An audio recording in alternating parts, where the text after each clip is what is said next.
Hello, this is Dr. Cynthia George here from Nashville, Tennessee, supporting Professor Glen Cummings in unpacking the syllabus for the Rock and Roll Accessibility course. I am going to share some slides with you, and they're available on my website, which you can get through this QR code or these links. And I'm going to go through this content super fast, but if you want the details, know that you can access these slides to get it. But I manage a project called Disabled to the Front, where I use my band credibility and my social work expertise together to support disabled people's access to party, right? And that to nightlife. Specifically, I work with the night mayor in Nashville, and we're going to talk a little bit about that. I want to define the dignity of risk. I'm going to describe the Disabled to the Front project. Then I'm going to talk about some things that you can do to support dignity of risk in your city. So what that means is that taking reasonable risks is essential to learning and being autonomous, and it's a natural part of life. And people with disabilities deserve access to spaces that might be considered risky. Right. And something like nightlife, they're often excluded from, in which we're talking about music venues, restaurants, bars, bowling alleys, sporting events, right? Anywhere where people go to congregate and have fun at night, right? Recreation. It's not really studied by academics, and so we don't really know a lot. There are a growing amount of community-based groups that are hosting events and calling for better and improved access to nightlife and recreation for people with disabilities. So in Nashville, we do have a mayor's office of nightlife. Cities that have a significant amount of nightlife will create those offices and a night mayor to oversee the culture of nightlife. We also have a mayor's advisory committee for people with disabilities. We've been selected to host the 2034 Special Olympics. And while we do have a lot of crashes and struggles over access to basic necessities, right, like healthcare and housing, people with disabilities in Nashville also want to party. And so that's really the focus of what we're doing. We're talking about Title III establishments, which should all have some sort of a transition plan in place since the ADA passed in 1990. And then there's a cluster of laws that support that. However, there's a lot of problems that remain despite those laws being on the books for at least 35 years. Those have to do with transportation, parking, sidewalks. There are rules that require people to be in bed by midnight, right? That receive that home-based care. There's a lack of harm reduction skills where people with disabilities may not know how to keep themselves safe in a nightlife environment. The service industry workers may not necessarily know how to engage with someone who is deaf or uses a wheelchair. There's some stigma and misplaced concern. There may be caregiver control, either subconscious or conscious, where the caregiver might limit that person with disabilities access. There may be reduced peer support networks or self-confidence that enable someone to go out alone. It's expensive, right, to go out, and making these non-essential purchases can be stressful and lead to anxiety. There's also anxiety and stress over whether or not accommodation requests are going to be met. There's horror stories of mobility aids being taken or broken, and that leads to this fear of humiliation or shame or personal injury, even for people with disabilities. And so the risks of going out can sometimes keep them in. And these ADA supports in general are poorly funded and monitored, and there's limited access to meaningful complaint. Sometimes as a person with disabilities, it feels like you're just complaining into the wind. And we don't really have a lot of access to the courts either. When it comes to nightlife venues specifically, we're talking about having an ADA contact on the website, and then, of course, making sure someone responds to that and follows through with whatever accommodations are agreed upon. The website, the ticket link might not be accessible. There's heavy doors. There's doorways and walkways that aren't adequate.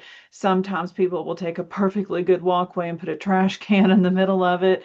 and thresholds, cords and such, stretched across walkways can be really damaging or risky for people with disabilities. Sometimes the elevators might be there, but maybe they're broken. Bathroom issues, of course, can be significant. A lot of times the bar is too high, and a person in a wheelchair cannot speak directly to the bartender to order their own drinks. Sometimes, even if they can speak to them, there may be an insensitive employee or patron that can make it very hard. And then in music venues, people with disabilities are often seated in the back, or if we're lucky, along the sides, and we don't really get that opportunity to be front and center at a show, which is what we want to do, right? Everyone wants to be front and center. So for me, it started with Riot Girl, which is a 90s based sort of art music movement, where the saying was girls to the front, which is when women and girls were fighting sexual assault, and this was when mosh pits were just becoming sort of a thing. And so it was about safety for women and girls in music venues. And so I took that and created Disabled to the Front, which is partnered with Nashville's mayor's office for nightlife, as well as several other entities. And so I'm using that band credibility and that social worker prowess, and those networks to be able to work on this issue. We had a launch party in January. There is a picture of Professor Cummings, because his band Stone Deep did play that night, which was great. We had a wonderful time.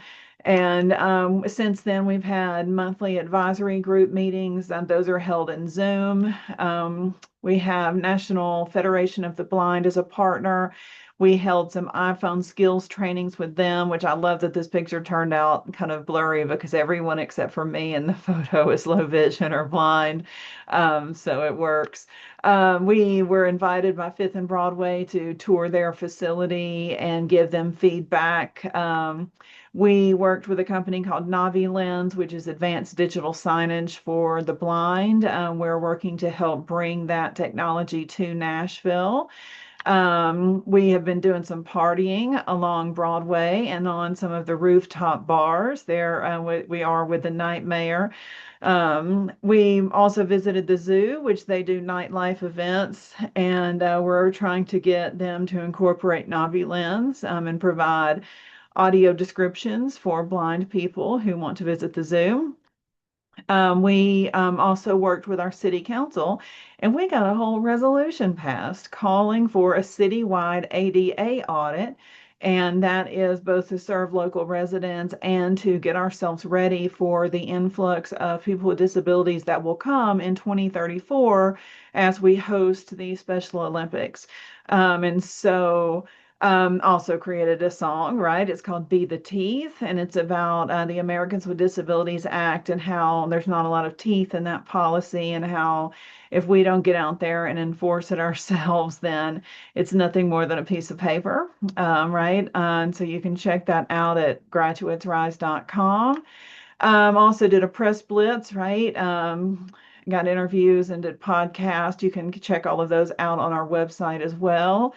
And Dark Matter is a local independent venue. They pride themselves on being one of the most inclusive spaces, and they are the first business in Nashville to post Navi Lens codes, and they worked with us to improve their ADA accessibility for their Dark Matter Fest and ongoing for their space. And then we party, right? We make sure to celebrate our successes. Doing this work can be hard sometimes, but you have to come together and stay focused on the joy. We've been talking on community boards, bringing attention to this issue. We're writing some grants. We're going to be working to map. Some of the things that you can do, right, is to encourage self-assessment by your venue owners, looking at their approach and entrance, their access to goods and services, their bathrooms, and then any additional access issues for that particular type of venue. And then there's also a web module called At Your Service that we're recommending service workers take, it can be used anywhere around the country. You can also encourage a resolution in your own city. The mapping tool we're recommending is called Roll Mobility.